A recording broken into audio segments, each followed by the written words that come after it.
Peter Wadhams has spent his career in the Arctic, making more than 50 trips there, some in submarines under the polar ice. He is credited with being one of the first scientists to show that the thick ice cap that once covered the Arctic Ocean was beginning to thin and shrink. He was director of the Scott Polar Institute in Cambridge from 1987 to 1992 and professor of ocean physics at Cambridge since 2001. His book, A Farewell to Ice, tells the story of his unraveling of this alarming trend and describes what the consequences for our planet will be if Arctic ice continues to disappear at its current rate. You have said on several occasions that summer Arctic sea ice would disappear by the middle of this decade. It hasn't. Are you being alarmist? No. There is a clear trend down to zero for summer cover. However, each year chance events can give a boost to ice cover or take some away. The overall trend is a very strong downward one, however. Most people expect this year will see a record low in the Arctic's summer sea ice cover. Next year or the year after that, I think it will be free of ice in summer, and by that I mean the central Arctic will be ice-free. You will be able to cross over the North Pole by ship.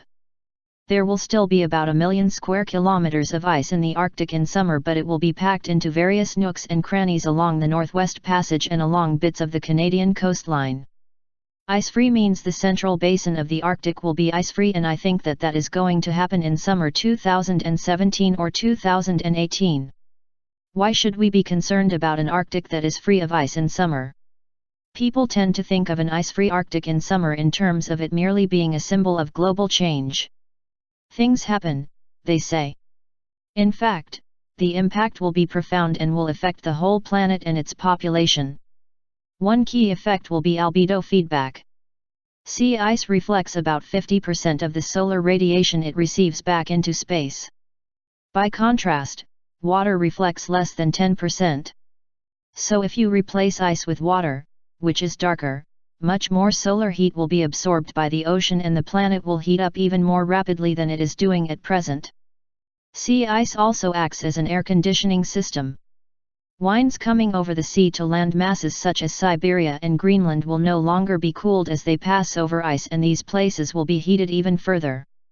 These effects could add 50% to the impact of global warming that is produced by rising carbon emissions. What will be the effects of this accelerating increase in temperatures? The air over Greenland will get warmer and more of its ice will melt. It is already losing about 300 cubic kilometers of ice a year. Antarctica is adding to the melt as well. Sea level rises will accelerate as a result.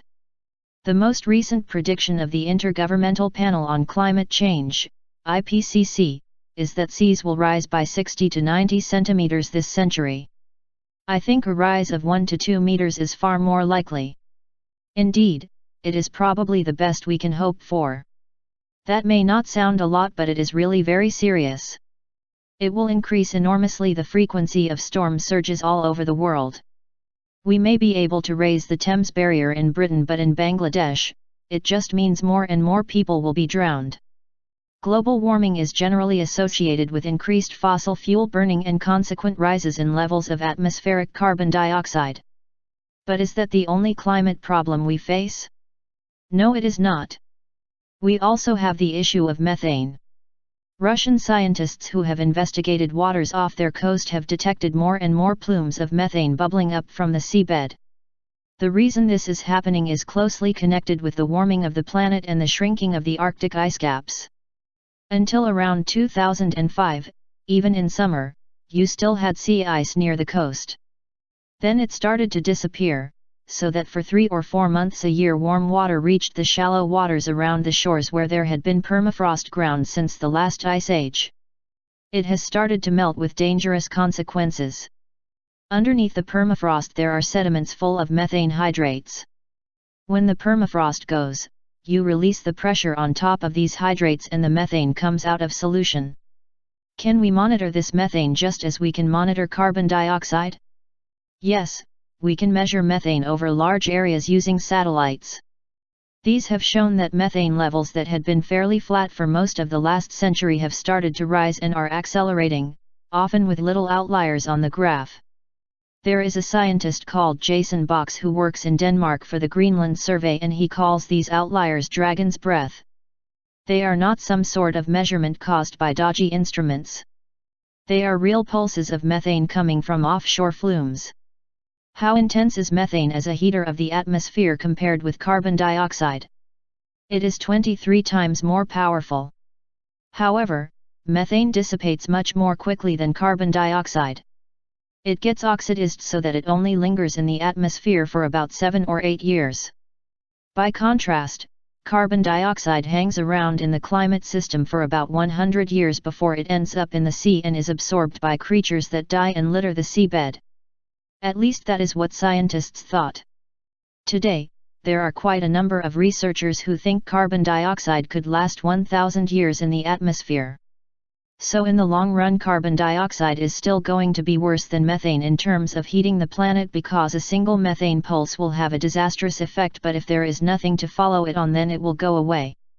But with carbon dioxide there is a ratchet effect.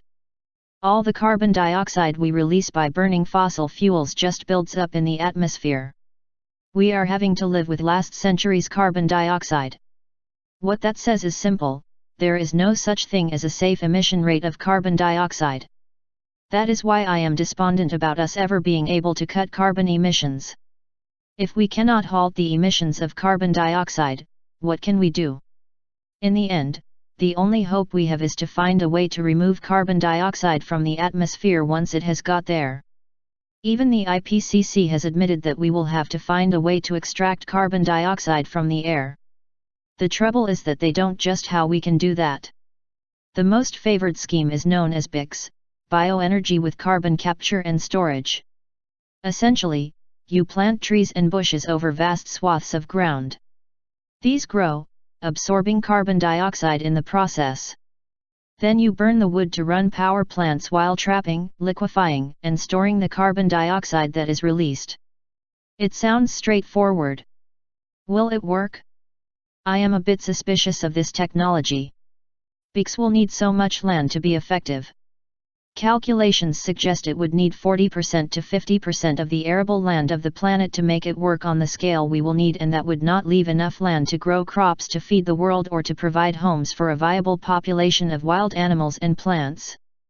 Other techniques, such as crushing and spreading olivine rocks, which absorb carbon dioxide, on beaches, will simply not scale up. They won't work, so we will have to find some other way to remove carbon dioxide from the atmosphere directly. As far as I can see, it will have to take the form of some sort of device into which you pump air at one end and you get air without carbon dioxide coming out the other end. It can be done, I am sure, but at the moment we do not have such a device. However, without something like that, I cannot see how we are going to deal with the carbon dioxide that is getting into the atmosphere. We are going to have to rely on a technology that has not yet been developed. That is a measure of the troubles that lie ahead for us.